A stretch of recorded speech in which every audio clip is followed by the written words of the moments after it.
Welcome to This Explainer. Today, we're going to completely deconstruct the incredible flavors, the deep history, and honestly, the somewhat surprising modern health realities of the Sri Lankan plate. If you've ever experienced the rich, creamy, and fiery taste of this cuisine, you already know it's something really special.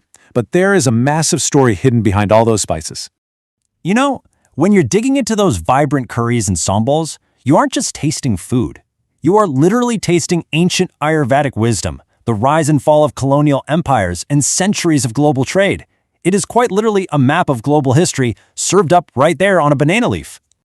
Okay, let's take a quick look at our roadmap. We're going to cover 1. The anatomy of flavor, 2. Iconic dishes and regions, 3. Millennia of culinary history, 4. Colonial impacts on the plate, 5. The modern health dilemma, and finally 6. Reclaiming nutritional balance. Let's jump right in. Starting off with Section 1, the anatomy of flavor. So, right at the foundational core of this cuisine is a spice mix called thunapaha.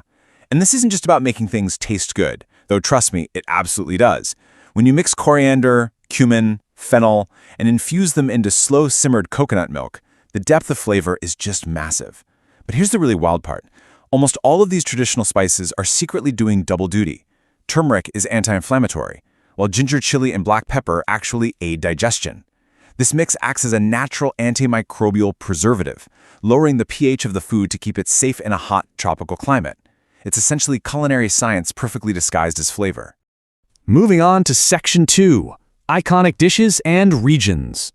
It's truly amazing how varied the staples are from region to region. I mean, you've got hoppers, those beautiful, crispy, bowl-shaped rice flour pancakes from the south. Then there's kottu roti, which is basically the ultimate urban street food made of shredded flatbread, meats, and spices. And the regional ties are super clear here too.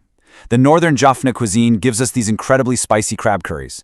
The local Malay community brought us watalappam, a spiced coconut custard pudding. And the Dutch-influenced burger community?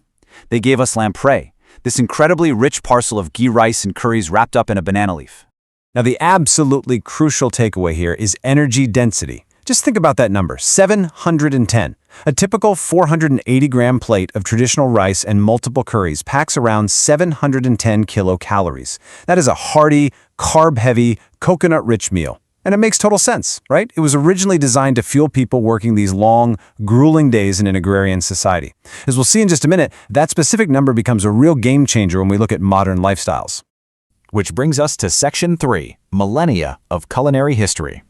If we actually travel back in time, we're looking at a continuous tradition that evolved over literally thousands of years. Starting way back in 35,000 BCE with the Balangota man foraging wild game and plants. Fast forward to the Iron Age and massive rice cultivation turned Sri Lanka into an early granary. Then, because the island is sitting right there in this prime spot on the Indian Ocean, Arab and Persian traders started bringing saffron and fenugreek. Later on, Malay sailors brought over the concepts of rendang and satay. Layer by layer, century by century, this cuisine was incredibly enriched. You can really see how indigenous farming perfectly merged with the spice exchanges of those early Indian Ocean trade routes. Prehistoric roots fed straight into early farming eras, which then just absorbed all these Arab, Persian, and South Indian exchanges. It was basically this ancient globalization of flavor, all centering heavily around rice and shared curry traditions. All right, Section 4, colonial impacts on the plate.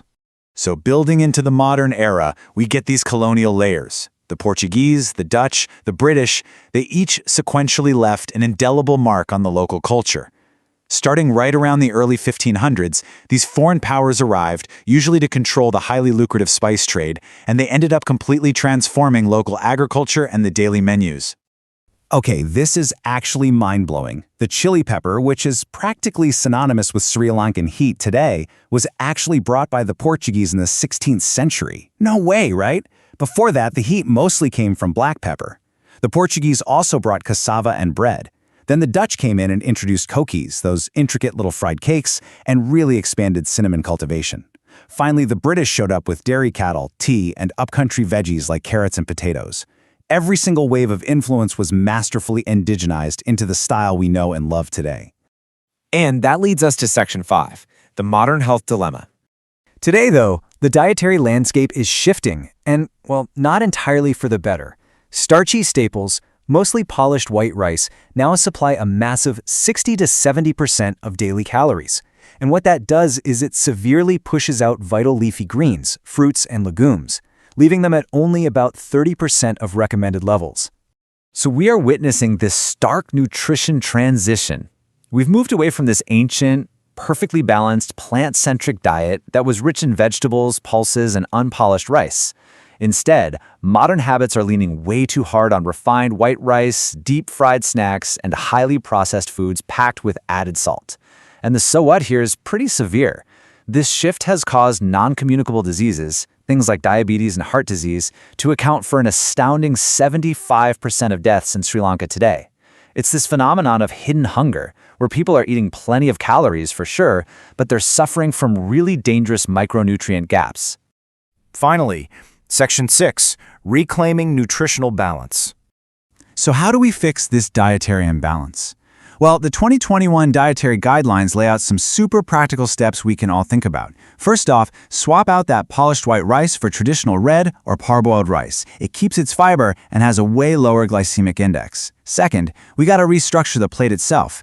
Aim for a quarter of the plate to be plant-based proteins like dal, and fill 3/4 with veggies, including leafy greens. Finally, just moderate those energy-dense coconut fats and deep-fried items. This proves that the cuisine already has the exact building blocks required for a healthy life. It just needs to be portioned correctly for our much less active, modern lives.